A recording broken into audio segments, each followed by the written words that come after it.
Well, good morning, everyone. How are you doing? Surf's up. Pull out your beach chairs. Get your Mai Tais ready with your little tropical umbrellas. Get under a palm tree because, ladies and gentlemen, it's time for the Level 1 podcast. How are you all today? Hope you're doing well. Today is Saturday, the 16th of March 2024. Wait, what? March? I'm a couple months off. Why am I dressed like this? What the hell is going on? Well, ladies and gentlemen, today, beginning today, there is an unseasonably warm heat wave passing through Washington State. Normally around this time of year, which isn't even spring yet, it's technically still winter, if you can believe it. It's supposed to be probably around 40 degrees Fahrenheit, maybe 50, with constant clouds and rain. That's our typical spring weather, and it's what we've actually been getting for many weeks. Today, it is going to be full sun, 75 degrees outside. Now, not to say that that's like pure hot summer weather, but it's still way warmer than it's supposed to be this time of year by about 20 to 30 degrees. And the problem with that is that when that happens and the sun is beating on my office wall, I don't have central air. I don't have proper insulation. Homes out here don't have that. Okay? They weren't built for that. So, no exaggeration, this room heats up about 25 degrees during those days. And without an air conditioner installed yet, because it's still winter, okay, that means it's going to be incredibly warm in here today. I'm going to be sweating it out all day long. So, I got my big bottle of seltzer water. I have another bottle of filtered water as a backup if I need it. I'm wearing one of my short-sleeved summer shirts that I was wearing last year. I'm actually wearing shorts today, all right, to try to adjust for all of this. And I certainly hope that this works out, but it is what it is. I have to tough this out this whole weekend into early next week. Basically, this heat wave begins today. Today's supposed to be the worst. Tomorrow's going to be a few degrees cooler. Monday's going to be a few degrees cooler. By Wednesday, it's supposed to be normal weather again around here. So hopefully by Wednesday, everything's cool again and I can go back to wearing the attire that I was wearing and everything. But as of now, it's just like, damn, it is so freaking hot. I'm going to have to deal with this. And the truth is, it's not that hot yet, but it's already getting hot. I can feel the heat, the ambient heat coming off the window, even with the blinds down. And I'm like, oh boy. So fan at full blast, although you shouldn't hear it. Thanks to my new mic filters here. You shouldn't hear any fan ambient noise or anything, so that's a good thing. Please bear with me for this several days as we head into this heat wave and get out of it. And then hopefully by midweek, we're back to normal. Okay? But also, today is the beginning of a big push. As announced yesterday on this very show, I now have to make a humongous push to finish the RPGs that I'm playing. All right? Because basically, I need to wrap these up to get to new games. We've got new games on the horizon. 2 new games come out Friday, one of which I'll be playing. I haven't 100% determined yet if it's going to be Dragon's Dogma 2 or Rise of the Ronin. You guys seem to be torn down the middle.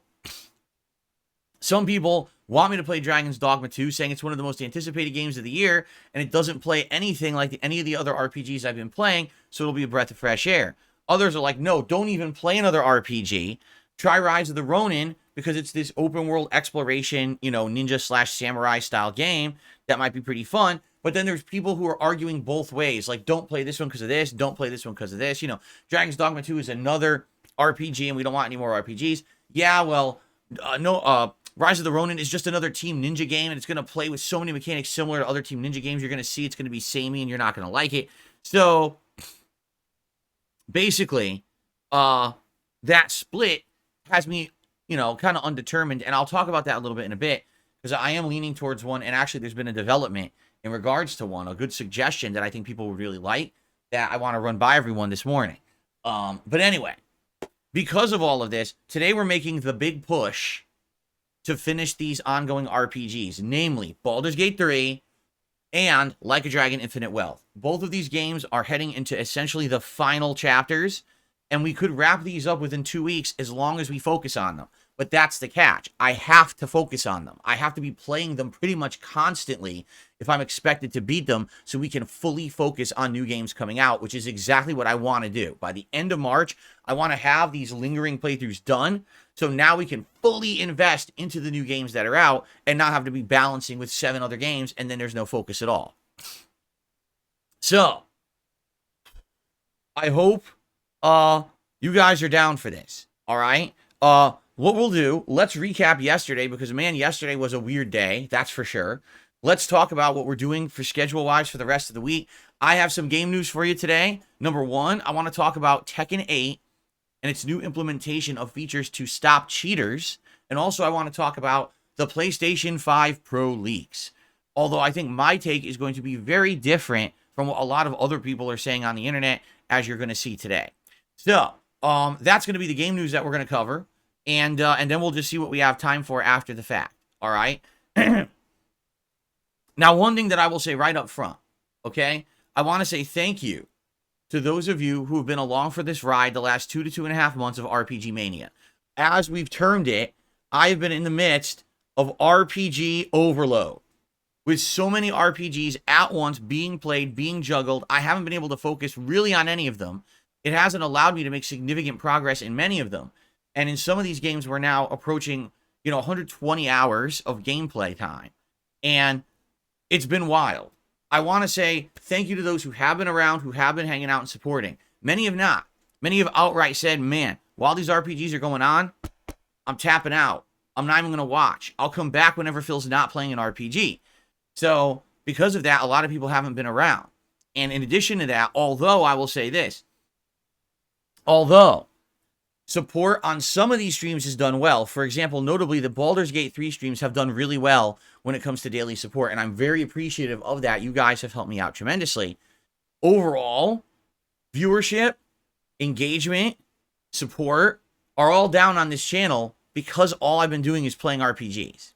Okay? And there's nothing that I can really do to that. You know what I mean? Like, when these are the big games coming out, these are the ones I'm covering because they are the big games coming out. When all the other games that are out are flopping, like Suicide Squad, for example, I'm kind of left between a rock and a hard place, right? What do I do when there really are no other options besides RPG, right? Basically, the Baldur's Gate 3 streams are doing good support-wise during the stream, but that playthrough fell off 3 months ago. No exaggeration, the views as of, like, late January, okay, maybe not 3 months ago, I guess it was 2 months ago. The views as of late January are atrocious. When I upload videos of that playthrough, they don't get 300 views in days. In fact, there's still parts of that playthrough from 2 weeks ago that have like 200 views. No one's watching that playthrough on demand at all. People fell off because it's too long, and that's just a symptom of a too long game. It's incredibly hard to get people to watch it on demand, okay? Because that game's been going on, I feel like it did negatively affect all the other playthroughs I'm doing. Like a Dragon Infinite Wealth, if we hadn't just played Like a Dragon Gaiden back in December, if there hadn't been Like a Dragon Ishin earlier in 2023, right? And if I wasn't playing other RPGs, maybe Infinite Wealth would have gotten way more support and attendance and engagement. But the problem is, everything already was invested in another RPG. Then Final Fantasy VII came out, and it's like, what was going to happen? I thought maybe Final Fantasy VII would end up getting all the attention and the other 2 playthroughs would suffer. No. Basically, the Final Fantasy VII playthrough is dead in the water. As I started to play it, I realized within 2 streams, people just didn't care that much about this playthrough because I was already playing 2 other major RPGs, so the time was just ridiculously divested into these 3 different games in different directions, and I wasn't making enough progress in any of them, right? So, out of all the RPG playthroughs I'm currently doing, all right, I'd have to say, for me, I'm most invested in Baldur's Gate 3 and Like a Dragon because I'm the furthest in those, and it looks like if I really heavily focus on those, I'll beat them within a couple of weeks, which is my plan. With Final Fantasy VII, I don't even know what to do with it. I really don't. It seems like no one cares about it. When I play it, half the chat is disconnected from what we're doing in the game. The other half is complaining the game's boring, and it's like, I don't feel that way. I enjoy Final Fantasy VII Rebirth, but I can't do that much with a game that the audience isn't connecting with. I'm trying to make it look fun and do all the fun content and everything, and there's not much I can really do to make it exciting for you. If you don't like Final Fantasy VII or what they've done with the game, I can't make it appealing, you know? And again, I really, really feel like if I wasn't playing 2 other RPGs at the same time, and that was the one RPG in my mix, more people would be showing up and attending and being invested in it. But you're not going to be invested when you have 3 different directions to go for a current RPG, right? So, I want to say thank you to those who have been showing up and supporting. But overall, and this is just being truthful, with this RPG overload of the last 2 months, this channel is way down. Views, engagement, support. Now you might say, well, I don't get that because I'm watching Baldur's Gate 3, and when you do Baldur's Gate 3 on stream, it's always a supportive stream. You're right. For those of you who attend the Baldur's Gate 3 streams and support them, thank you. But the problem is that's all I'm getting is that support during the stream, which I'll be honest is primarily tips. This channel right now is way down on memberships and way down on the super chats that I would normally receive during any daily stream. No matter what game it was, I would consistently get that level of support, and I'm not getting it anymore because it's only the same crowds coming by every day for these RPGs and the same crowd supporting Baldur's Gate 3 with tips, but outside of that, everything else has dwindled. So, thank you to those supporting. If you like this content, if you like this channel, if you like the fact that now I'm putting my foot down to get out of this, please consider supporting it in some way. And anything is appreciated. Again, tips, super chats, memberships, gifted memberships, all appreciated. I'm trying to get out of this rut, and I think we will. I think in the next couple of weeks, okay, we will absolutely get out of this, okay? But we have to get out of it. And, you know, it's going to be at that level eventually once we get the variety of games in there. And there are a variety of games coming out. I guess the question is, which ones do I play? And again, that's the question I'm faced with this week for this Friday. Do I eventually play both new games, or do I only play one of them? What about this Alone in the Dark game coming out that still is a big question mark? No one really knows what it's going to be. So we have to basically be vigilant, correct, and diligent, and get through the endings of these 2 games and then move on and focus on other stuff, right?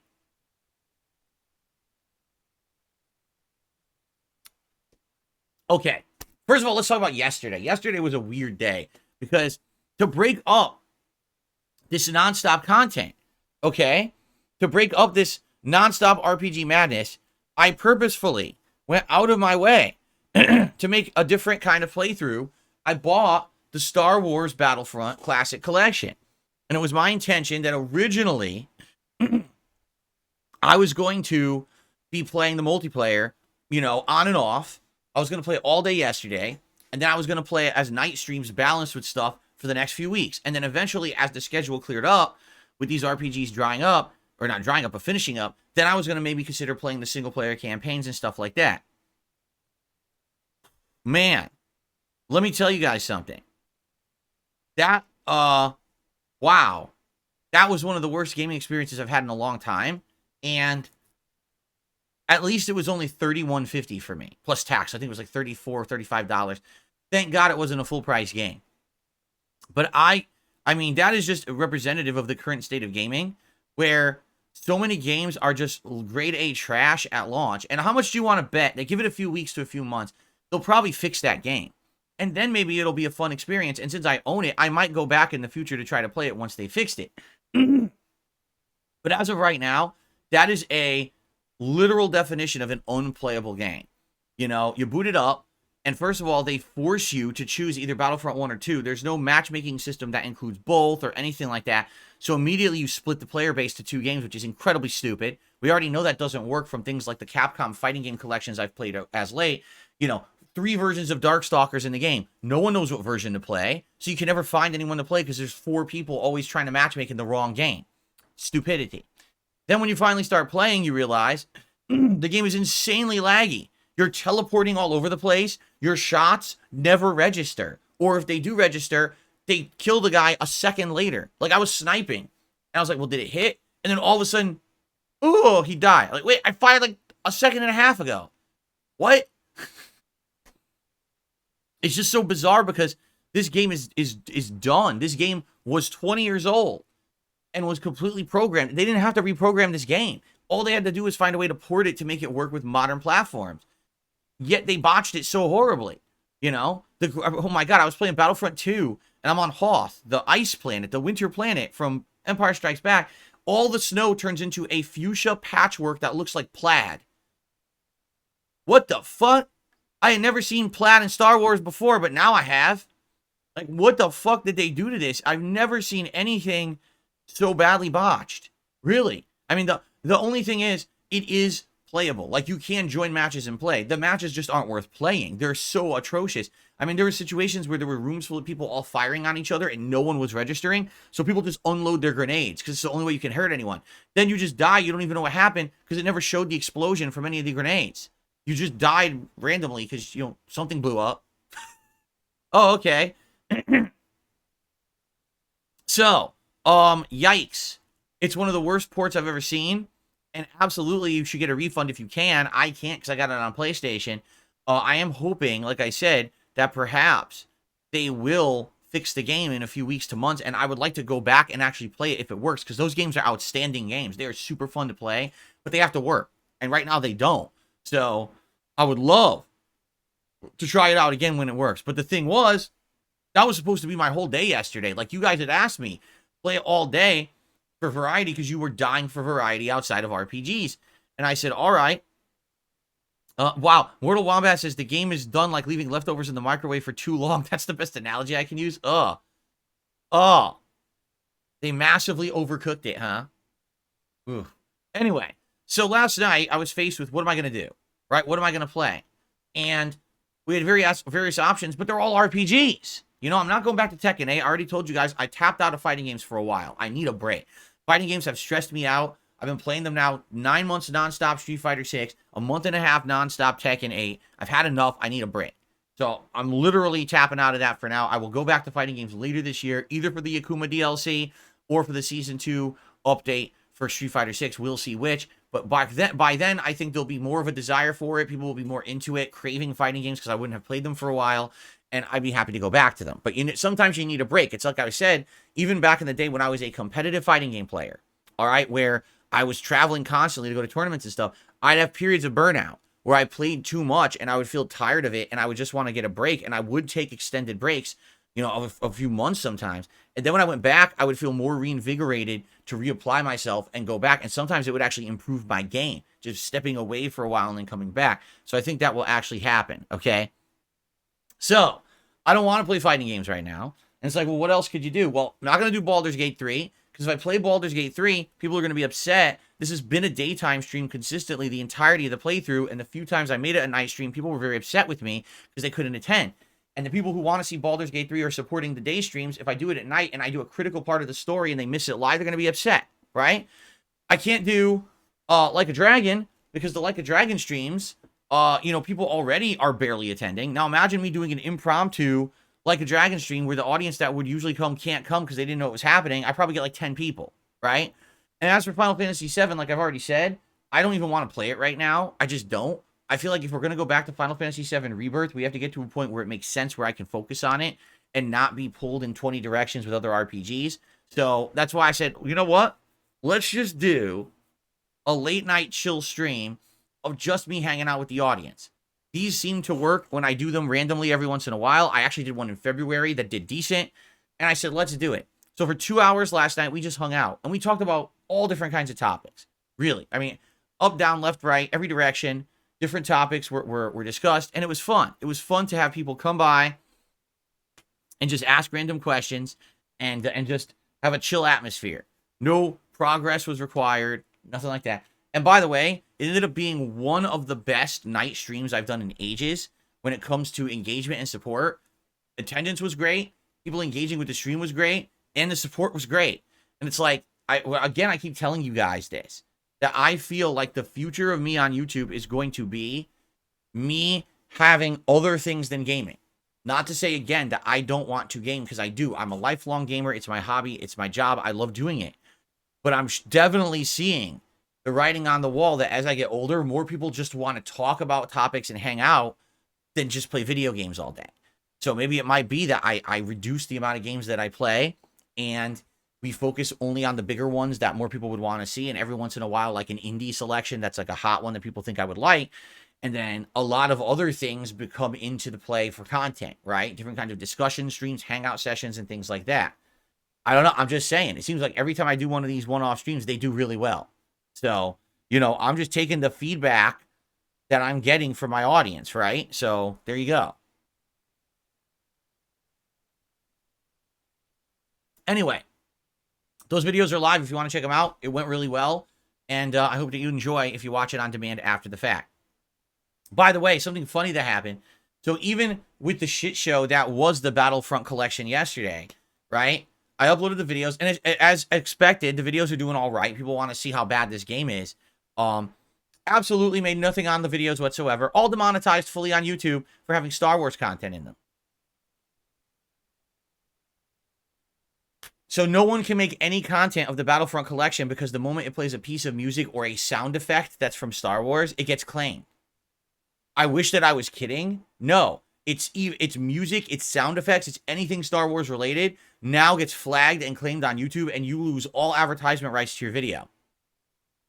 So all 3 videos, I mean, by all means, watch them and enjoy them because they're funny as shit how bad that game runs. But I make nothing on those videos. 0. So, you know, how great. You want to discuss a shit show? I mean, seriously, it is an overall shit show with that game. Okay, so now let's talk about the schedule for the rest of the week. Because now it is RPG push time, okay? Here.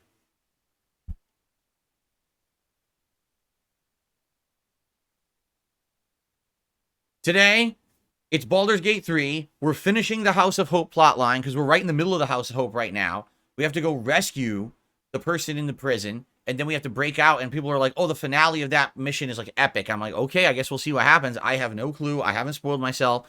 So today, we're going to see how that pans out together, okay?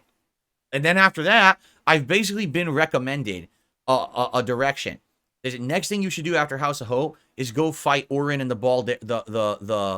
followers of Baal. Reason is because they have Lae'zel, and I need to free Lae'zel so that then we could do the plot line with this hammer that we got at the House of Hope, and we can free the Githyanki Prince, and that continues that plot line. Then when that's done, I should go take on Gortash, because then once he's defeated, now we have the endgame options open, and then it's up to me if I choose to do any other optional endgame storylines or not, because there's a few left. For example, the resolution of Shadowheart, the resolution of Will, because apparently, you know, Will has that plot line where they said there was a sleeping dragon under the city. You could do that. There's a few different plot lines that aren't done yet. Oh, Asterion. We have to do Cazador plot line, right?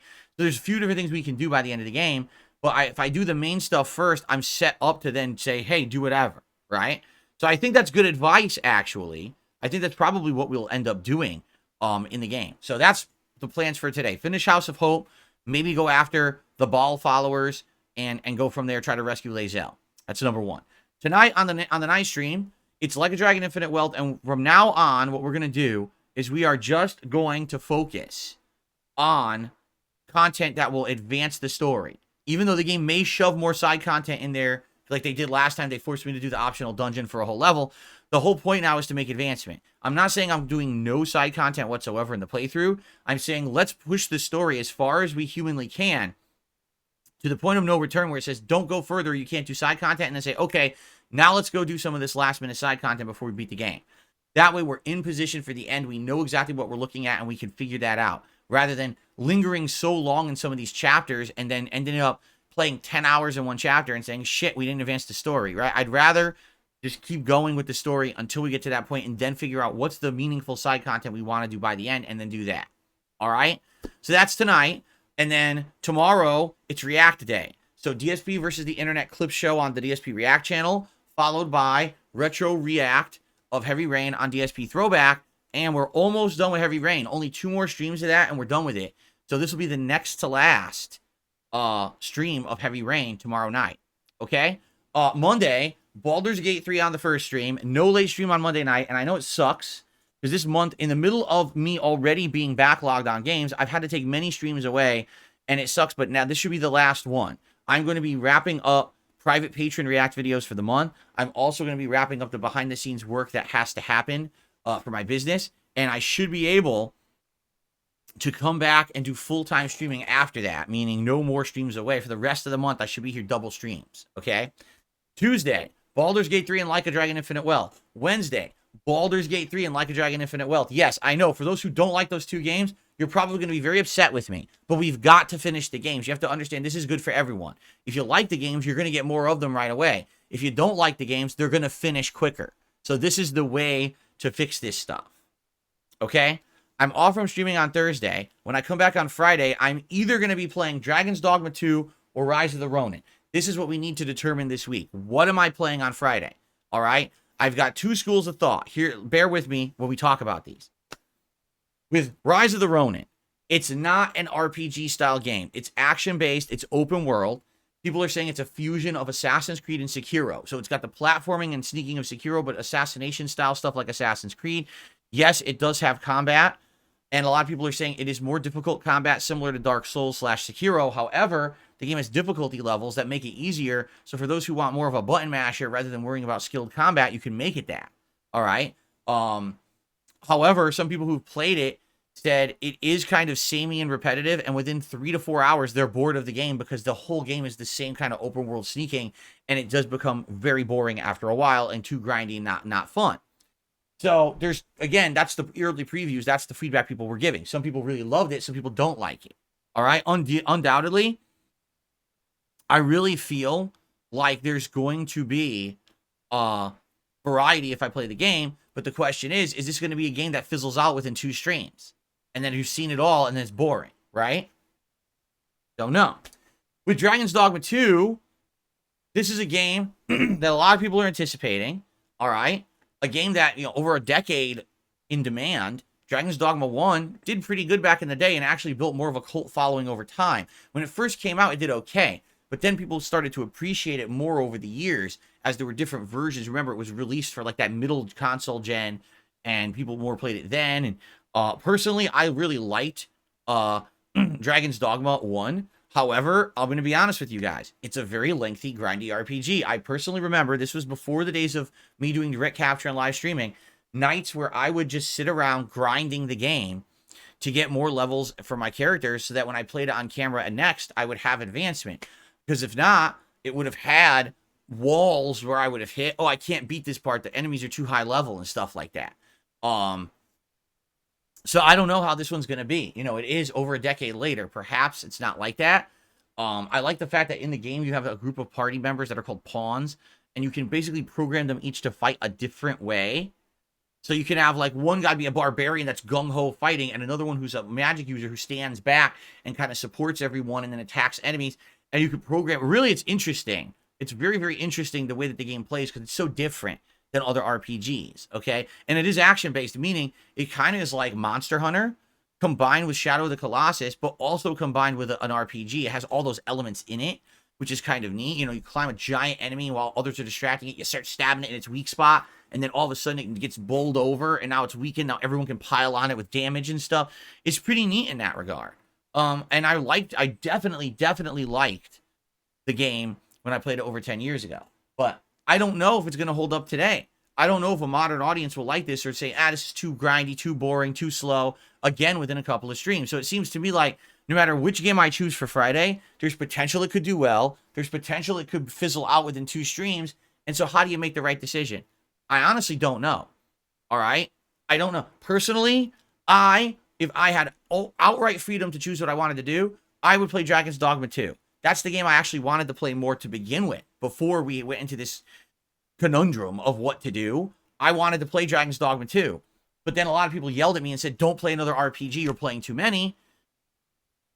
So if I make this push to finish RPGs, maybe it's okay. Here's the plan. No matter what game I pick, I'm playing it all day this coming Friday. Then it's going on hiatus for me to finish the other games. All right, so I'll play a whole day of whatever it is, and then we're going to go back to Baldur's Gate 3 and Like a Dragon until they're done. When they're done, then we can go back to the new game, and we can focus on it heavily. That's the point and the idea of me doing this, okay? So hopefully then we could say, all right, let's take a look at the schedule and see really what's going on. If I'm going to focus on, let's say it's Rise of the Ronin. All right, so Rise of the Ronin can be daytime streams, mostly. And every once in a while throw in something different like the React Show or whatever. Then maybe Final Fantasy VII could end up being balanced on other streams, and then maybe we find like one other thing to do and we balance them all. You know what I mean? That could work. But we have to get to that point where we wrap up certain playthroughs so that we can get to that balance of stuff. Now, what about playing both games? Well, that's probably going to be a daunting task, but maybe it's a consideration. And then, of course, the other big X factor in all of this is Alone in the Dark going to be any good? Alone in the Dark would be a completely different style of game for variety purposes here, but no one knows anything about it. I guess a demo released, and people were saying the demo was literally just like choosing dialogue in like cutscenes, but you couldn't tell what the game was really going to be, and a lot of people are confused by that. So I don't know. Do you guys want to see Alone in the Dark? Right? I don't know. So that's another thing that we can possibly do, right? We'll see what happens. Let's see what happens as we push forward. We beat these 2 RPGs. We start playing a new game.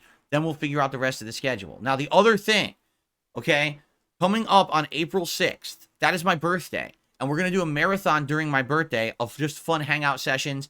We'll see if you guys want to do some gameplay or not. It's really up to you.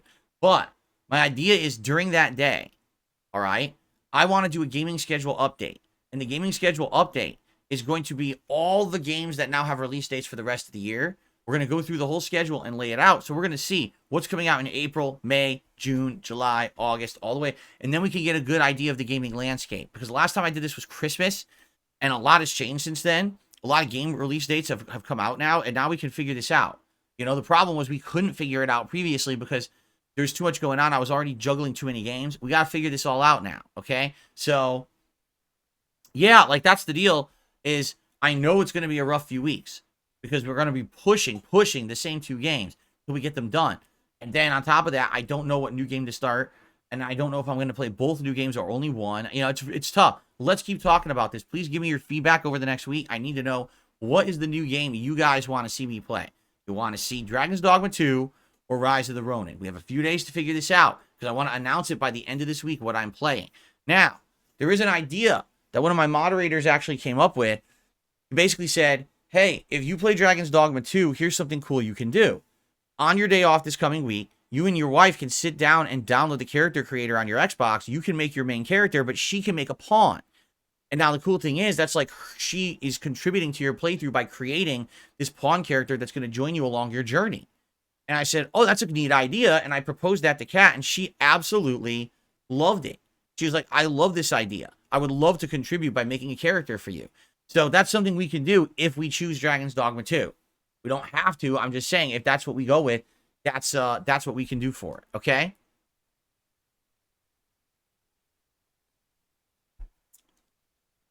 So, we'll see what happens, all right? I mean, seriously, I wish I could predict the future, but I have no clue. What I am hoping is that no matter what, people are excited and will come and hang out with me for these streams. Right now, it's kind of rough doing the same old RPGs every single day. But I like the games. I want to get through them. So we got to do it, and then we can focus more on other things. Okay? Sounds good? All right. Now, I'm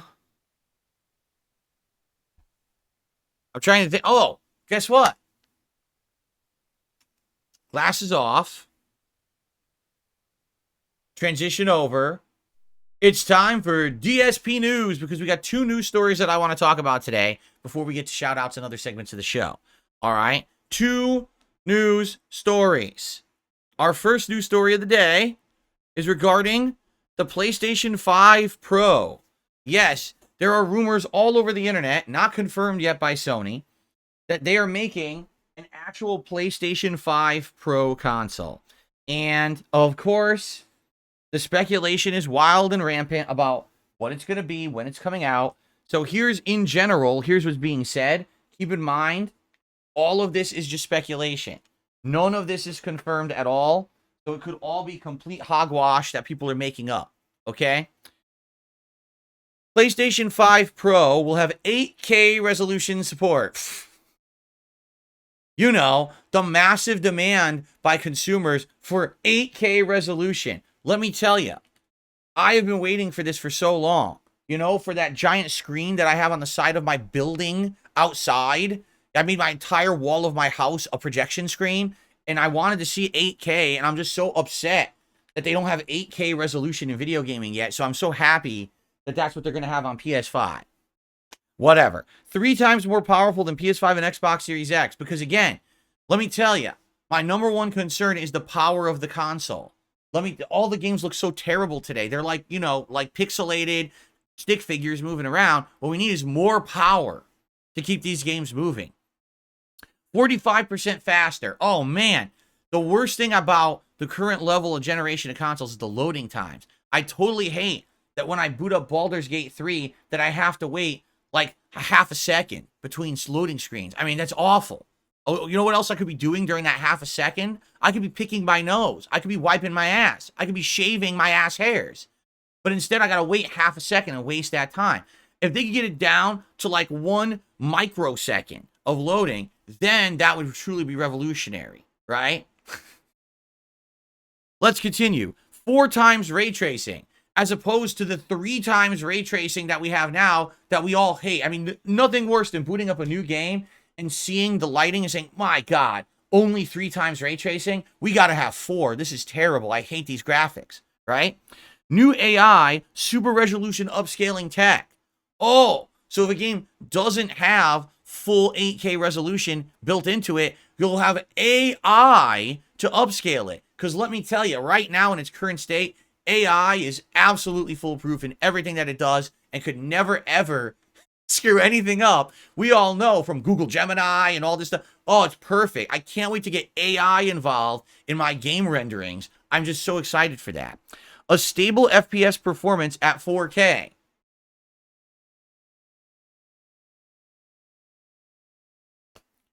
A stable FPS performance at 4K. Wait a minute. I actually want that one. That's actually, I'm going to stop being sarcastic for a second here. All right? That's actually good.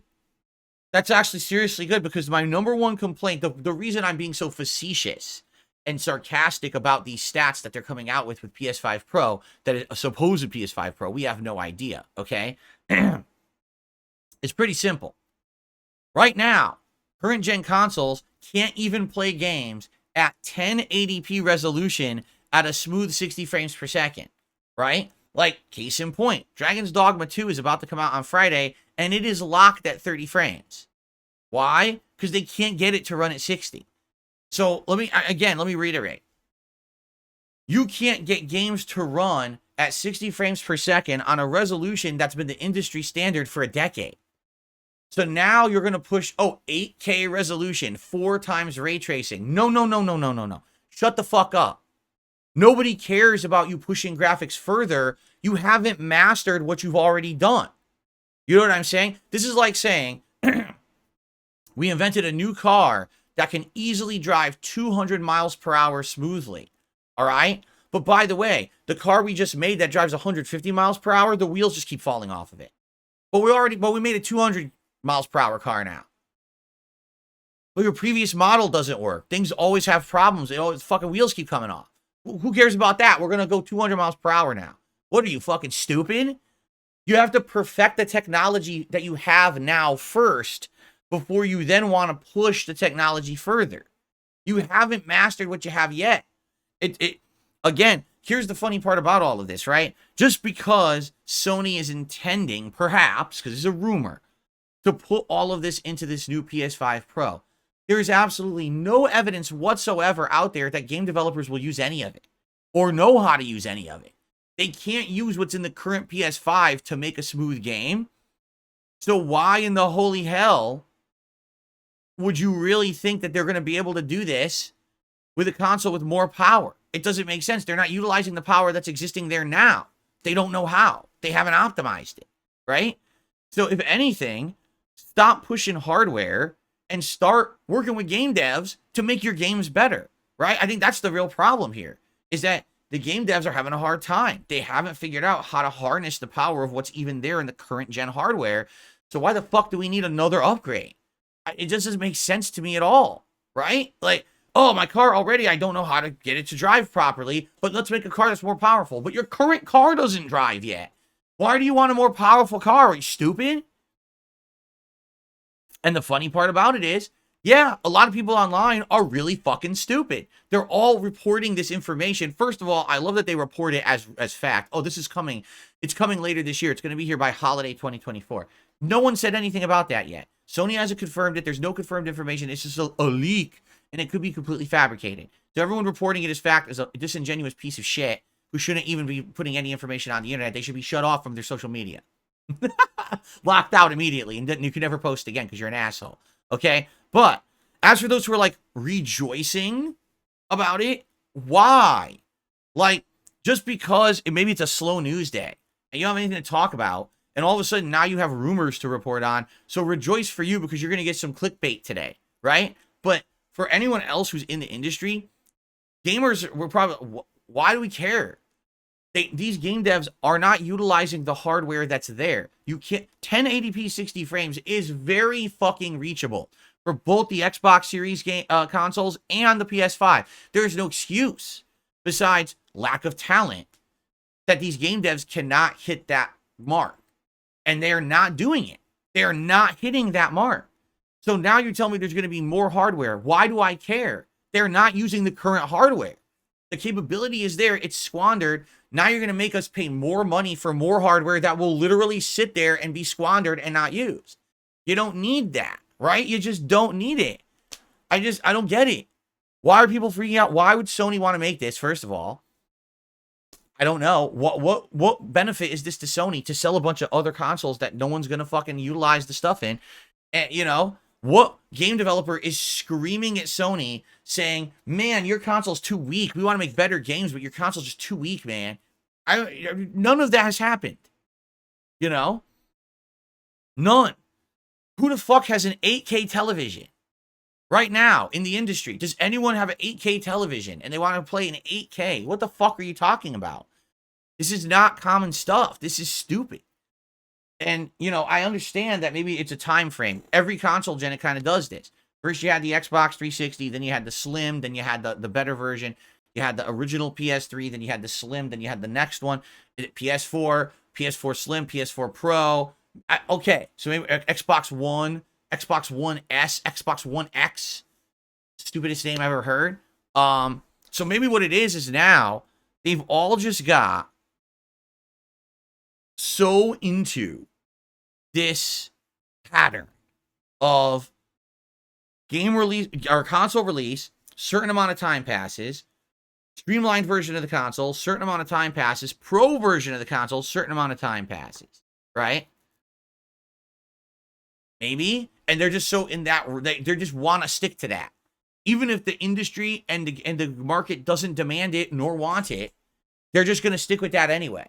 I don't know how that makes any fucking sense, but apparently that's the case. Like, here's the thing. If this is true and a PS5 Pro comes out holiday 2024, I'm in no rush to get one. Why do I need one? Are any games that I'm playing going to run significantly better on the PS5 Pro? No. I don't need 8K support. I don't need something that's 3 times more powerful than the current consoles because the current consoles don't run the current gen graphics correctly. I don't need it to load 45% faster. It's fast enough. I don't need 4 times ray tracing in the lighting. Literally everything you're saying, there's nothing. Now what you're saying, stable FPS performance at 4K. If the game dev does that, again, this is what they don't understand is if the game dev can implement that, you'll get it. It doesn't mean that they're going to do that. And if they're not doing it for 1080p, what the fuck makes you think they're going to do it for 4K resolution? This makes no sense whatsoever. There's no justification for any of these improvements at all. There's no demand for it. There's no need for it in the market. So it makes me scratch my fucking head. Really, it makes me scratch my head. I don't know. You tell me. But hey, you know what'll happen. You got these early adopters who are going to want to run out and buy it. Go for it. I get. If anything, this is really good news for those of you who do not have a PS5 yet. Because undoubtedly what'll happen is if this is true and this comes out around holiday season, this will become the must-have console. And if you don't have a PS5, the base PS5 will drop in price. Right now, it's what, still $500 or $450? It'll probably go down to like $300. That's a huge thing. And by the way, it'll probably be readily available everywhere now, you know, because no one's going to want it. Everyone's going to want the Pro. So that's good news to you, I guess. But I don't know, for normal people, like, I can't imagine what the fuck you want this for unless you're just one of those people that you absolutely have to have the newest thing right away. You're one of those techie, elitist demanders. I must have the new mobile device. I must have the new console. I must have the new graphics card. I just must have it as soon as it comes out, despite the fact there's no use for it. Good for you, I guess. But for me, I just don't see the point. Now, I'm sure we're going to get more information about this as we get further towards the release of this console. But for me, I just don't see the reality of it. And again, this is someone who mid-range PS4. I kind of said, I don't get it. And then when PS4 Pro came out, you actually saw that a lot of games did actually run better on it. And I was like, okay, well, I guess I was wrong. Maybe I'll be wrong here, but I don't know. I'm not seeing it. I'm not seeing dropping, because the other thing people are saying is for the specs that this PS5 Pro supposedly will have, it's got to cost at least $600, if not more, which is pricing yourself out of like console range. Consoles traditionally now are around $400 or $500. You're saying $600-700, you're out of the console price range. So what are they going to do? How are they going to bring it to a price that's marketable, right? I don't know. Okay.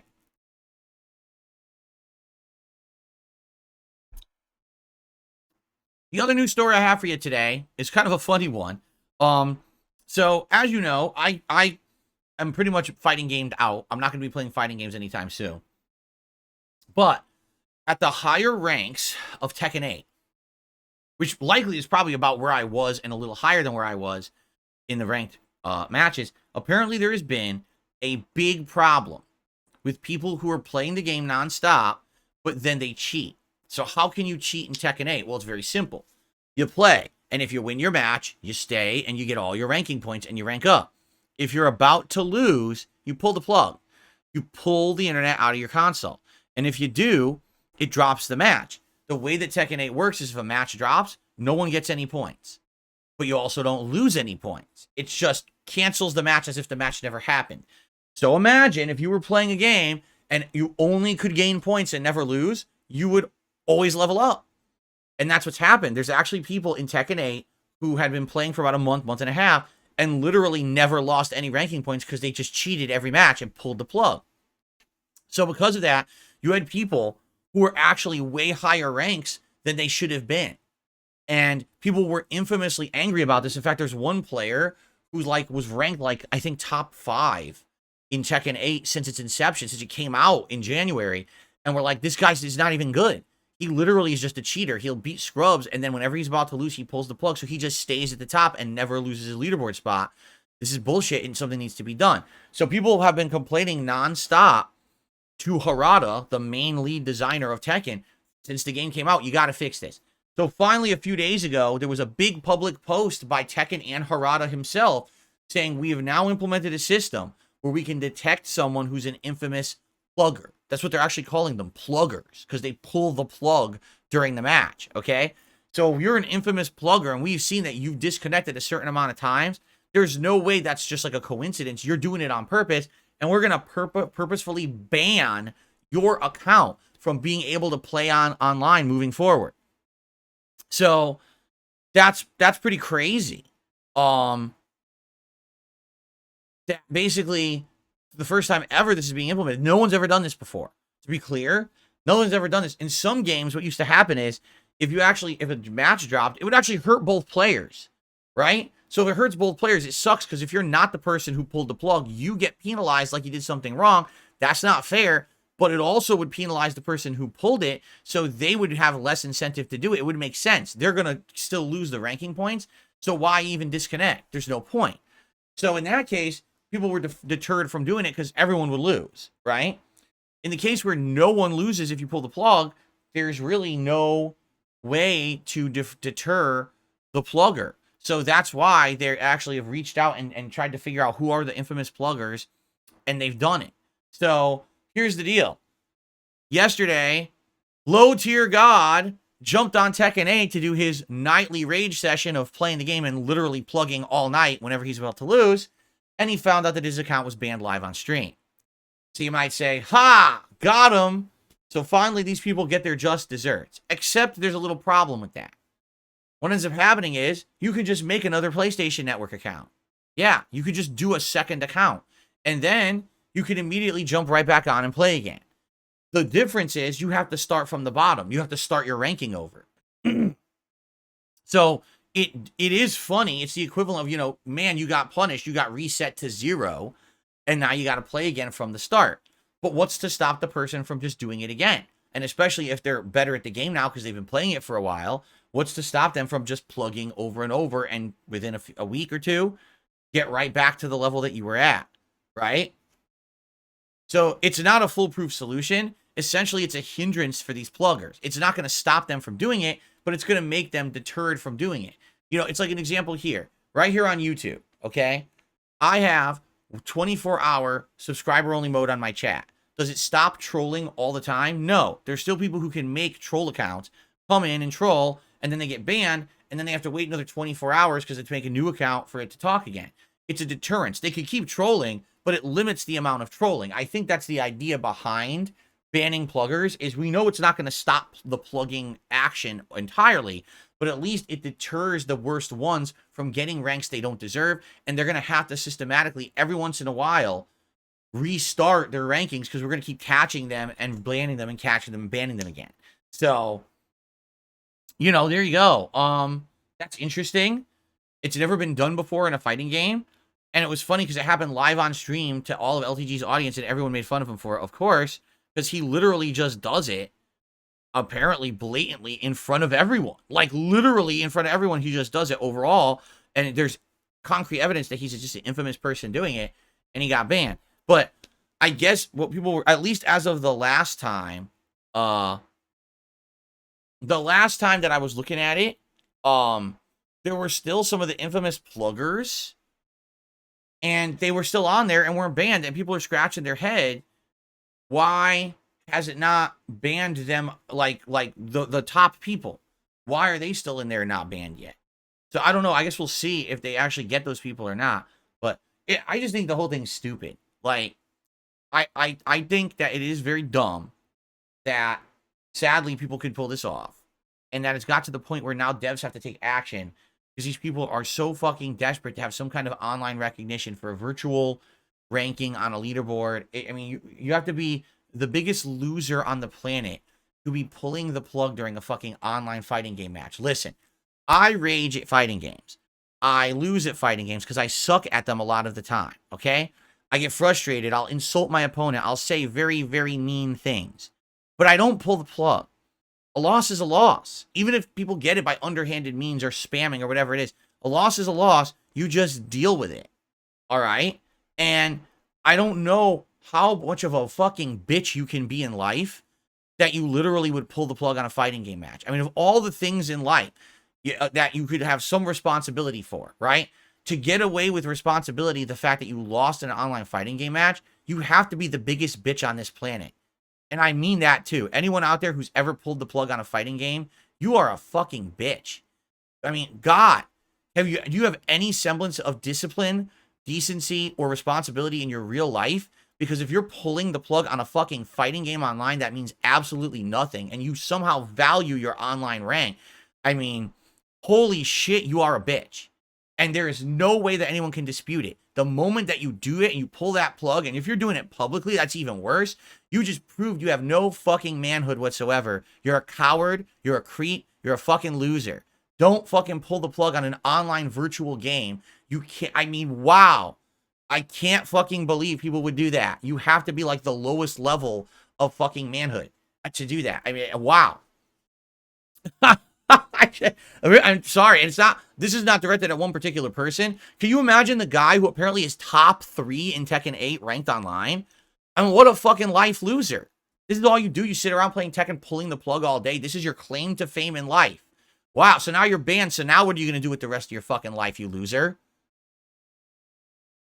Holy shit.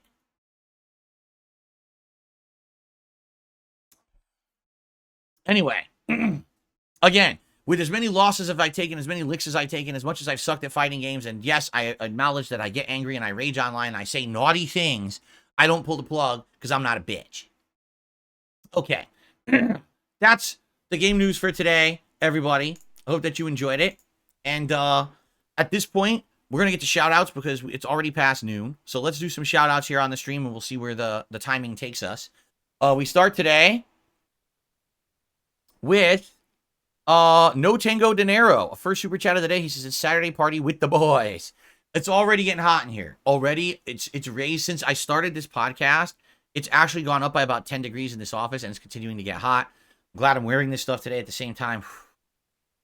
Anyway, Kieran, thank you for a super chat. He says, did you hear Harada banned LTG from Tekken ranked for plugging? I think we just talked about it. Thank you for the super chat. DevKitGaming did a super chat. There's Alone in the Dark demo. Yeah, and what I've heard is that I guess people are saying when you play the Alone in the Dark demo, it just feels like you're playing a choose-your-own-adventure narrative game. Like there's like no gameplay to really speak of. So people don't know if that's what the game is or not. They're confused. Maybe I should check it out eventually. I guess we'll see. Rare Tricks with a super chat. DSP Fashion Hour, cool glasses review.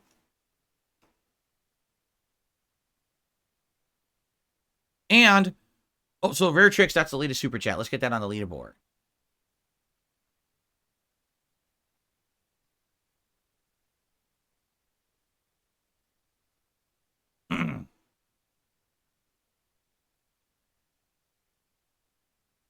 And Carlos Maciel, 15 months as a member, says, but you could need to buy the game again. No, from what I'm to understand, all you got to do is change a PlayStation Network account and you can make infinite accounts. I don't know how it works with the paying for the online of PS Plus. That I don't know. But I guess as long as you're on a separate PSN account that's not associated with the account that's been banned from Tekken, you could still just jump right on and play again from the start. It's like having a brand new account, jumping into a game and playing it and starting right over with ranks. So there you go. Okay, let's scoot over to the tip side of things. We actually start off today with a generous $15 tip from Rocky. Let's power through some Baldur's Gate 3. I love this game a lot. I want to see you finish it, and I want to finish it, Rocky. It just seems like, sadly, they late packed too much content into the game. What I mean by that is it's just way too much going on at the end of the game, and it just becomes this big mess of lack of direction because you don't know where to go, what to do, because there's so much going on. You don't even know like, what's more important. What's important for the character development? What's important for the end game? What's important for you don't know because there's 17, 20 quests going on. And they shouldn't have done it like that. They like pack loaded too much into the back end of the game, in my opinion. But I am still having fun playing it. Okay. I received a $1 tip from Game Master. He says, interesting idea. Instead of Paper Mario on May 23rd, play System Shock Remake on May 21st, which feels amazing and fresh. Again, what I want to do is during my birthday marathon coming up on April 6th, which I'm sure we're going to start talking about soon to figure out planning what it is. I mean, we've only got 3 weeks to figure it out, right? We're going to do the schedule update. We're going to go through all these game release dates, and we're going to figure out which ones we're interested in and pick a good variety and go from there. I think that's the way to go.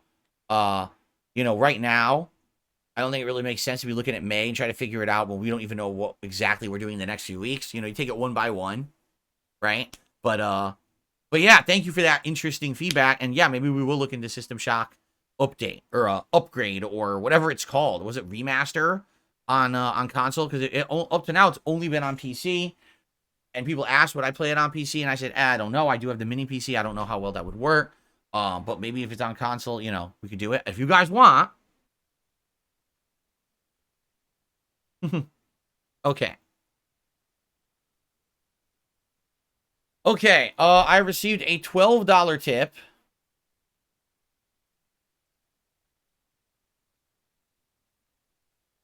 from 1 Minute Man. He says, good thing you have a plan for playing your current RPGs. Maybe Final Fantasy just has lost some of its magic. It's like meeting someone you once had a crush on, but years later you wonder why. Maybe that's what's happening with Rebirth in Japan. When playing lengthy games, maybe it would work in your favor, deciding early on whether to spend 50, 100, or 150 hours on each. Factoring in other available games, viewer retention, support, etc. In Baldur's Gate 3, if you feel time's limited, opening every door you see initiates a ton of new quests, makes it more difficult to focus on the main ones. Yeah, the funny part about Baldur's Gate 3 is, again, there's so much content in it, but there isn't enough direction to actually know where is the important content, right? Like, yes, sometimes you get the quest markers, but for example, I've discovered a lot of stuff that, because just I explored, I found it, and it ended up leading to more interesting stuff or a different outcome for a mission. If I had just gone by the main missions, I would have missed not only a ton of content, but possibly ways to complete certain objectives and the like. So I do feel like playing it the way I'm playing it makes sense, but it's also the most time-consuming way to play it, which is why at this point, if you can believe it, I am 114. No, I'm wrong. I'm 117 hours into Baldur's Gate 3, and the end is still not in sight, right? Like the end, we still can't see the end zone. We're still rushing, but we can't see it yet. There's still all this shit in the way, and it's not even clear what's the path to the end zone. I don't even know yet, right? I don't even know because the game's presented us so many different ways. You know, do you want to side with the Emperor? Do you want to side with Raphael? Do you want to side with the Githyanki? Do you want to side with Gortash? Do you want to rebel against all of them and just fight for yourself and go? Do you want to give the crown to Mistra? Do you want to give the crown to Gale? Do you want to keep the crown for yourself? There's all these things, these paths that have opened up over the course of the playthrough.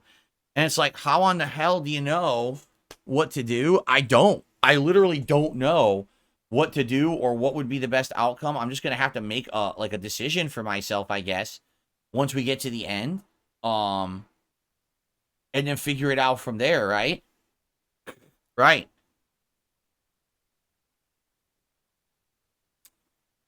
The other thing is, you know, I've invested so much time into this game. I definitely want to see the conclusions to certain plot lines. Like, I want to see Shadowheart's quest line complete. I want to see Karlach survive. I don't want to see her heart explode. I want to see her survive. I want to do all these things. But there's more time, and it's not clear how to do those. It's like, Jesus. You know? I understand, like, they wanted to make the ultimate game of immersion and investing so much time into it that it feels like this is almost like your friends or family you're spending time with, right? Because you spent so much time in the game world. But at some point, you have to say, well, when the fuck does this all end? Because this is ridiculous. You know, like, how much time do I invest and how do I figure all this out? It's not, why is the path not laid out? Why can't I figure out, you know? No, just keep exploring. It still continues. Oh my God. Sheesh. Well, the good news is I have you guys along this journey with me. I'm sure you guys are going to help me to figure stuff out. Again, like I've told you guys, I really have felt like this is a playthrough that would not have been accessible to me if it weren't for you guys being the live audience during it. Really, if you weren't around for this, I don't think I would have had nearly as much fun playing it. So thank you to those who've helped me along the way with this playthrough, and hopefully, you know, we'll do all the important stuff coming up in the next few streams, right? Oh, okay. So far, I don't see anything else to shout out yet. If anything else comes in, I will. So some questions. Carlos says, "Is Baldur's Gate your longest playthrough?" I don't know. I think previously my longest playthrough had either been Persona 5 or it was Skyrim, but with all the DLCs included. It's one or the other, but I don't know which. So, will I be reviewing the Fallout TV series? Probably yes. My wife and I are both interested in watching it, and we have Amazon Prime, which means we have the Prime Video app, which means that we can watch the show as it comes out. I don't know if it's going to be one episode a week or if they're going to dump the whole series, but I'm very interested in watching and reviewing it. Recently, the actual showrunner came out publicly, and because everyone keeps asking, you know, what is this going to be? And basically the showrunner says, do you want to know really what it is? It's Fallout 5, because it doesn't follow the plot line of 3 or 4 or New Vegas, or, you know, it's its own entity, its own characters, its own plot isolated from those characters, which is, I feel, is a good thing. Because if it wasn't, if it ended up being, you know, oh, this is supposed to be like canon to the games and it's supposed to be the retelling of one of the games, then any little change that happened would have been nitpicked, right? And maybe they would have gotten something wrong, botched a character, bad casting. In this case, it's all new. So because it's all new, you could take it from a fresh perspective and judge it for itself as its own work and its own story, rather than, oh, how well did they do adapting this existing beloved story? In which case, I feel like maybe that was what happened with the Last of Us TV series and its missteps. Because by changing critical elements of that show, less zombies, more drama, extra drama episodes, emphasis on drama, but taking the horror element out of it, kind of made the show kind of boring by the end. I actually felt like it was way inferior to the game by the time that the TV series was done. The game's just far better. So maybe having it be its own thing makes it a lot better, right? So I'm excited for that. I want to see what happens with it, obviously. And yes, I'll be checking it out when it comes out. Okay, I received another $12 tip. Again, from 1 Minute Man. He says, good progress in the House of Hope. Your party's doing fine. Maybe you should consider a certain quest benefit from having certain companions in your party. If you want to save Lae'zel, talking to Orin's mother would make it easier. We already talked to Orin's mother, though. And we couldn't really do much about it. Remember, we had that whole conversation with Orin's mom. And there's no way to free her, so we just left her. I don't know what else to do. So with certain garments and headgear, I don't know what that means. As you correctly said, if you harm a voodoo doll, you also would have harmed Mayrina, but she drops only 1 HP every time you hit the doll. Yeah, but she only had 6 HP. I'm sure she's okay with that. She will use regain hit points on herself when the curse is lifted, but it's commendable to have her well-being in mind. Yeah, I didn't see, again, I know how voodoo dolls work, and I was like, dude, I'm not even going to chance getting that doll, and then someone innocent dies because I stupidly hit a voodoo doll. I'm just going to try to figure out a way to stop it, and then I did, you know? Like, in reality, the voodoo doll had nothing to do with it, right? All you had to do was lift the curse with the spell, or not the curse, the hex with the spell, and then the voodoo doll was just a moot point. You know, it didn't even have to do anything to do with anything, so. Okay. Anyway, all right, so there you have it. Thank you, 1 Minute Man, for the tip. Any other topics you guys have today? Do I have any interest in doing a replay of Beautiful Joe someday on stream? I have never played Beautiful Joe. Not once. I know of it. I know what it is, but I never played it. So if anyone was interested in me doing Beautiful Joe someday, maybe. I don't know. But no one's really ever asked for it. Oh, Jackafan says, no, you got confused. That's Gortash's mother that you visited. Right, at the peddler's house. The shoe store. Orin's mother is someone else. Oh, okay. See, I didn't even know that. All right. I don't know where you find Orin's mom. I guess we're going to have to figure it out. We haven't figured that out yet. Good Orin's mom. I'm trying to think, like, what are quests that we never really figured out how to finish? One quest we never figured out was in the sewers, which is right near where the ball worshippers are hiding out in the sewers. There was that guy, the magician, who had all the rot people with him. Remember? The acid rot demons? And we killed them all. And there was a coffin with a skeleton with no head. But we never found the head.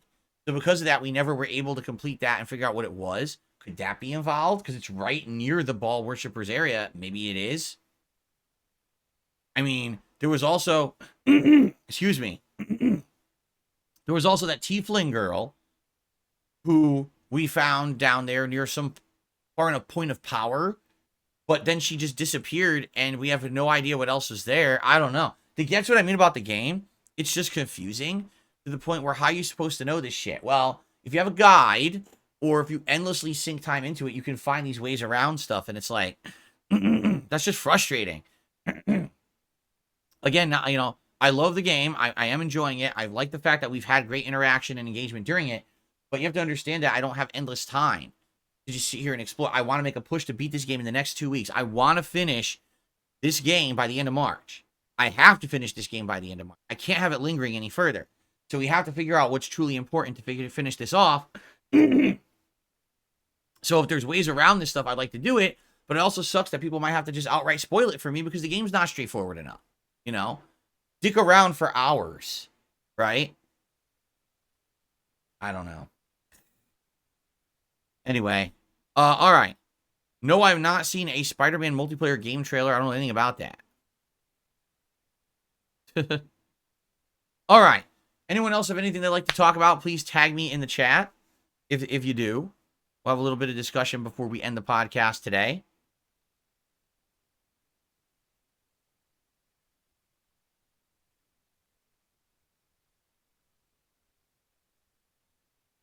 Carlos already answered that. I don't know if Baldur's Gate's my longest playthrough or not. Like I said, previously it was either Persona 5 or the Skyrim playthrough, including DLCs, that were the longest. But it's always two, like the two groups always argue about it. It's not clear which was definitively longer. It's also extra hard to figure out Persona 5 because it's on 2 different YouTube channels because of the issue with copyright strikes and stuff. So I don't know. But, I mean, by the time we're done, maybe, because right now it's, like I said, it's 117 hours. And you got to realize 2 more weeks. So this week, I'm playing it 12 hours, right? So that's 129. And then next week, I'm probably playing it 12 hours, right? So that's going to be like 143, something crazy like that or something like that. You know, it's going to be really long by the end. It could be the longest one.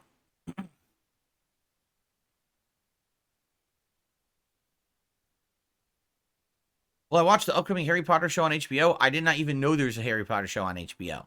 Maybe I have Max. That is like the one service that I have for a video service exclusively because, you know, I have Prime, Amazon Prime, but I use that usually for the shipping. That's where I get the benefit. So maybe I would check out this Harry Potter show depending on what it is because I don't know what it is. Okay, I received a $12 tip from Rocky. We always hit tier 1 on podcast time whenever it's Baldur's Gate. Well, there you go. Thank you, Rocky. By the way, for some odd reason, my frame rate has tanked in my OBS. But if you guys are seeing smooth, then it's fine. But my frame rate is looking terrible, and I don't know why. It's really weird. So hopefully you guys are still seeing the full, you're seeing the full 60, right? 60 frames? Well, actually, it would just be 30. The webcam is only 30 frames per second. Okay. So thank you, Rocky.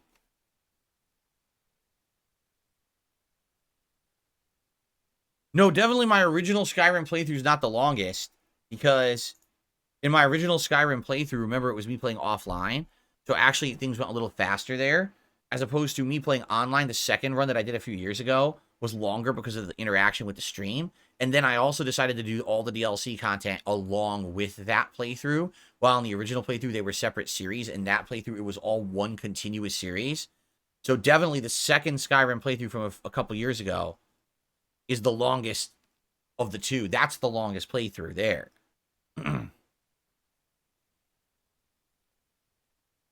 Persona 5 is just insane. It's such a long game. It's crazy good, though. Like, it never really feels like it's dragging too much, right? The story just keeps going and going and going. And every time you think it's about ending, there's something else happens. Another twist. Another weird thing you didn't expect. And then, boom, continues further, right?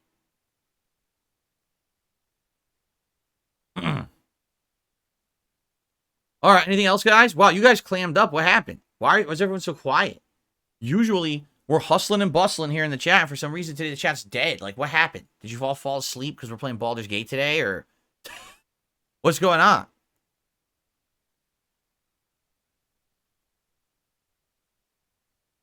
Yes, Persona music is outstanding. I agree that the soundtracks of the Persona games are super duper good and some of the best parts of the games.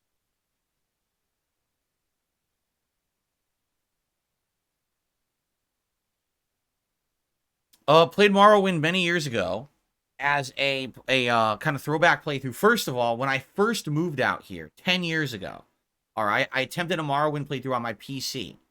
Didn't work. After about, I would say, oh no, I take that back. That was Oblivion. Yeah, never mind. No, Morrowind, we did try to play, all right, many years ago. It was still on Twitch, so that was at least over 3 years ago, probably 4 or 5 years ago, I think. We tried to do Morrowind.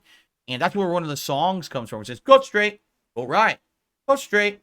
That's actually from the Morrowind playthrough. But the problem with Morrowind is, not that it's not a good game, all right? But for me, when I tried to play it, definitely the gameplay aspects just felt so outdated that they weren't very fun. And I thought the story was quite boring. When I actually had these streams where I just explored, and I went out questing, and I did various things, and I learned the commerce system of how you can craft a certain amount of items, sell them for profits, buy more ingredients, craft items, sell them for profits, and become infinitely wealthy, right? That loop.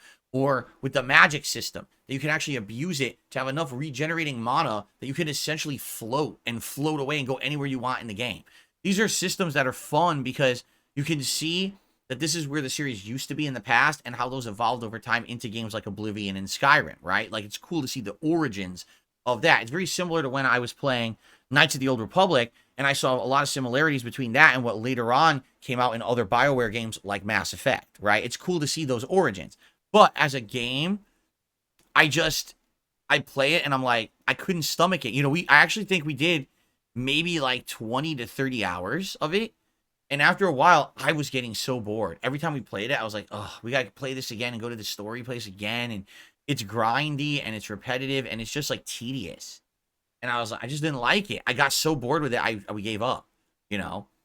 But I played all of Oblivion and that worked well. I played all of Skyrim, obviously, multiple times. That's worked well. I've played other Bethesda RPGs like Fallout 3, New Vegas, 4, etc. All those work. It was basically, I think Morrowind is like my cutoff for a game where I kind of get really bored. So, okay. DevKitGaming says, yes, and remember, there's no voice acting in the game. You kind of have to read everything.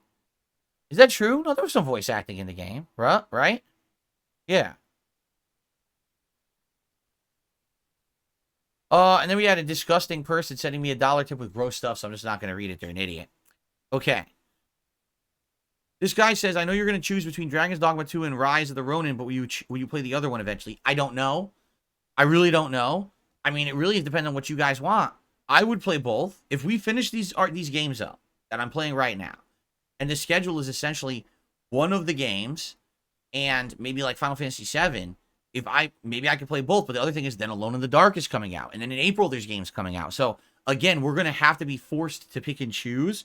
It's not going to be a situation where, hey, let me just buy all the games. And then again, we're back to the situation where I'm trying to juggle 17 games at once and we can't get through any of them, right? Like, I don't think that's going to be beneficial to anybody. So, yeah. But we'll see. I'm totally interested in both. So even if we play the one and then maybe if time opens up to do the other, maybe we can. I guess we'll find out.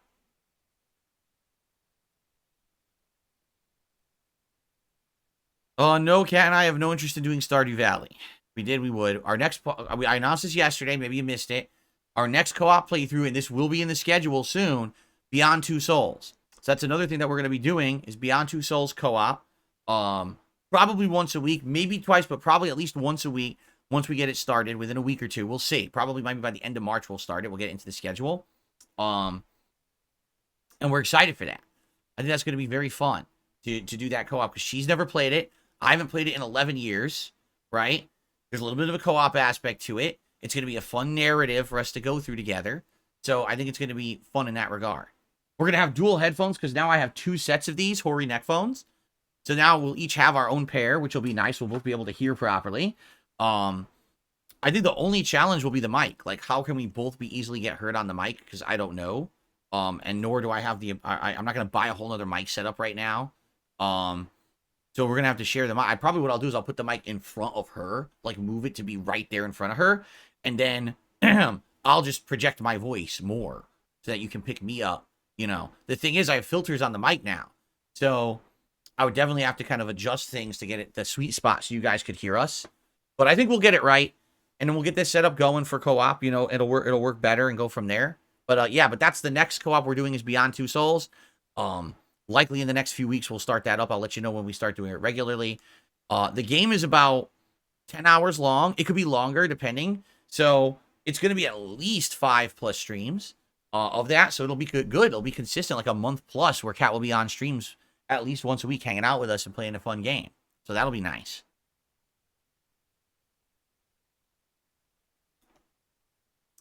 See, that was the other thing, because I was thinking, we're going to have a main game of whatever it is that I choose to play on Friday.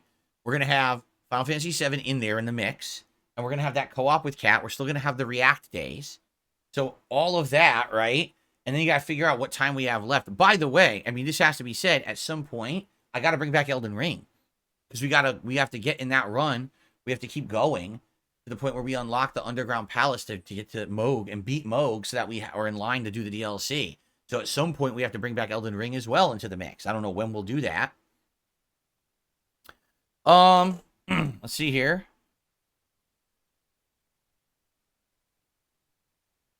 Better Call Darth Maul tipped me $1. Did you play Battlefront 2 2015 edition? Speaking of HBO, there's a very good show called White Lotus. Season 2 is excellent. I played both of the Battlefront games in the 2010s. Both of them. Sadly, neither of them lived up to the originals. They were both inferior. Mostly because EA tried to push the games into the realm of microtransactions. Oh, you know, you'll level up with experience points, and you get randomized items pulling from a fucking deck of card loot, and some of it will give you a defense boost, and some will increase your ability over here. It just didn't make sense. The whole point is supposed to be a drop in, drop out, fun multiplayer game where it's based on your skill at the game. Not, oh, I played longer than someone else and I got a bunch of drops that now make me more powerful. It was stupid the way they did those. And if you remember, they changed it. They were going to have that be the actual formula at launch, and so many people complained they took the aspect to spend in the game out of the game. And then later on, I think that like people said like 2 years into it, they fixed them to make them better. But by the time at that time, the interest already waned. You know, no one cared. Yes, Korg, a lot of people have recommended It Takes Two. We're sadly not interested in it, though. Any plans to finish Sea of Stars? Yes, much later this year, when we get to the times of the year that are considered more downtime for gaming, when it's not all these releases we're deciding on and juggling. I'm bringing back Sea of Stars as a night stream, and we're going to finish that game for sure, but we have to get to that point. Dark Maggot says, I can't wait for the Elden Ring DLC playthrough. I think many people are in that same boat. You guys love to watch me play the FromSoft style games. The difficulty, me, suffering, dying a ton, but then persevering and getting through them is actually one of the best, reasons why people like certain playthroughs that I do. So I'm looking forward to it. Like I said, I want to go back to Elden Ring so we can finish up that playthrough from a year ago now. Yes, it was actually 1 year ago that I was doing my second run of Elden Ring. So we need to go back to it, pick up where I left off after having killed that corrupted Lich Dragon or whatever his name was. I got to get back into the magic build. I got to figure it out again because now it's been a year away. And then I got to continue on. If I remember, after that, don't you have to go back to the other magic island and do all the magic stuff up on that plateau, like the dragon fights? And then when that's done, don't you also have to fight the giant alien? Then you have to fight the giant alien. And then that eventually unlocks the way to the true underground blood area with Moog. I can't remember how you get to the Blood Palace, but that's what we have to do. We have to beat the Blood Palace area and Moog there to get ready for the DLC. And so this could be a challenging thing. I haven't played the game now in a year. I'm definitely going to be rusty and get my ass beat. So it'll be interesting to jump back into it. Do I think there'll ever be a Crash Bandicoot 5? Would I like to see it? Would I like to see it? Yes. Will it ever happen? I have no clue. The whole Toys for Bob fiasco has been just that. And I don't know where the rights for Crash lie right now. It's a pretty big mess. But I would love to see the series continue. Dark Maggot says, did you hear WB wants Hogwarts Legacy to be a live service game? Makes no sense. The game was successful because it was single player. Yes, and yes, it makes no sense. I mean, I agree with everything you're saying. It makes no sense, but they just want more money, right? Pretty lame. There's a teleporter at the end game to get to Moog. You just have to get there. Where is the teleporter? It's in the snow mountains. Okay. So it's up in the upper right-hand quadrant. Because I definitely want to keep going. If you remember, we have the ability to continue in the underground area, and I think that gets you to the first major alien boss fight, the giant alien thing. So we have to beat that. We have to beat the optional magic area in the southwest portion of the map. The magic area, the magic swamp. So southwest, there's a big plateau, and there's the dragon fights and shit there that we can do. And then I guess we could push, once we beat that optional stuff, then we could push to the northeast snow areas, which I haven't really explored yet, and go up there and do all those fights. And then probably, you're right, then go to the Moog area. So the thing is, we do not have to do Halley Tree again, because I already did it the first time, and it's not going to change or anything, and we don't really need to do it. Now we know we don't need to do it for the DLC, so that's optional. If we want to go back and do Halley Tree again, we can. It might be less annoying this time because the magic build, I might be able to blast some of those super annoying fucking enemies. Remember the stupid teleporting dudes with 7 arms or whatever that are the most annoying enemies in the game? I might just be able to stun lock blast those fuckers. I guess we'll see. But, I guess we'll try to figure it out. I don't remember exactly how to do it, so. But I'm excited to go back to it. And then, of course, the DLC I think is going to do really well. I'm excited for the DLC. I received a $1 tip from Better Call Darth Maul. Will you play a sports game sometime in the future? The new MLB came out, and I have baseball fever. Not much demand for sports games these days, but every once in a while, when I, for variety, toss one into the schedule, people seem to like it. As you know, right now, we are so inundated with games. The answer is not now, but, long term, sure, if someone was interested and there was, people demanding it, I would consider throwing a sports game into the mix. I don't see anything wrong with that.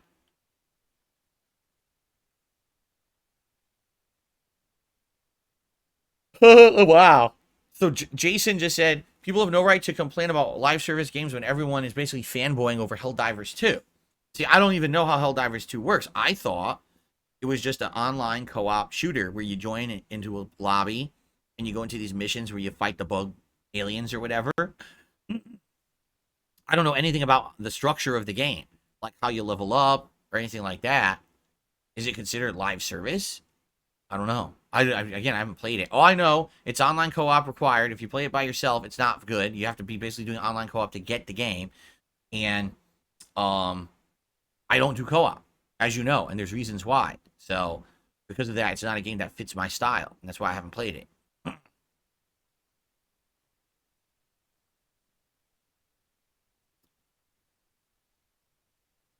Is Helldivers 2 PC only, by the way? Or is it on console too, or is it just PC only?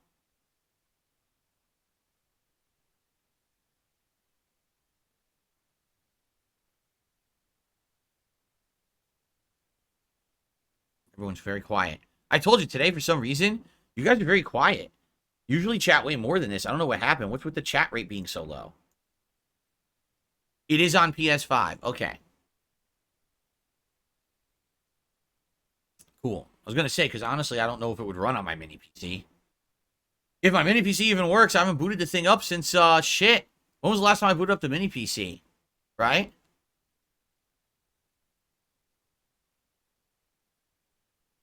Huh? BB Phil? What the fuck? BB Phil is talking about the Red Fedora donation goal. Hold on a second here.